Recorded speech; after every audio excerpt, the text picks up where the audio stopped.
অন্যান্য দিনগুলোর মতোই আজও কিন্তু খুব সকাল সকাল চলে এসেছি আমাদের পাখির ফার্মে।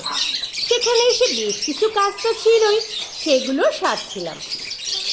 কাজগুলো করতে করতে একটা অদ্ভুত জিনিস লক্ষ্য করলাম, আর সেটা দেখে আমার কিন্তু দারুণ লাগছে। সকালটাই যেন অন্যরকম হয়ে গেল। তো চলুন, কী সেই জিনিস সেটা আপনাদের সাথেও শেয়ার করে দিই। আপনারা দেখতেই পাচ্ছেন, এটা রয়েছে আমাদের লাভবার্ডের পাশাপাশি দুটো কলোনি। আমি ইতিমধ্যেই অনেকবারই কিন্তু এই কলোনি দুটো আপনাদের সাথে শেয়ার করে দিয়েছি। এবার চলুন, যে দৃশ্যটা দেখেছি সেটাই দেখাই এই মুহূর্তে।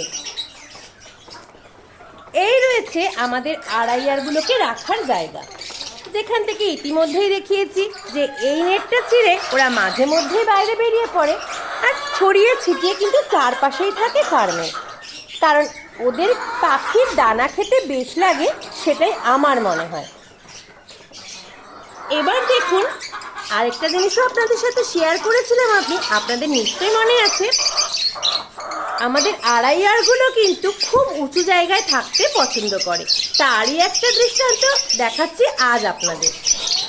এই দেখুন, এই যে এটা রয়েছে কিন্তু আমাদের লাভবার্ডের কলোনি। এই একটা কলোনির ওপরে কিন্তু রয়েছে দেখুন আড়াইয়ারের দুটো ডিম।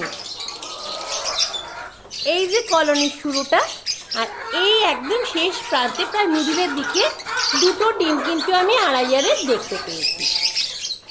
জানি না কেন এত উঁচুতে ডিম দিয়েছে, এমনটা যে হতে পারে এ বিষয়ে আমার কোনো ধারণাই ছিল না। আমি ভেবেছিলাম ওরা হয়তো ওপরে থাকতে পছন্দ করে বা একটু ঘুরতে পছন্দ করে, সেই জন্যই ওপরে ওঠে বারবার। এই দৃশ্যটা দেখবো সেটা কিন্তু আশাতেও ছিল না।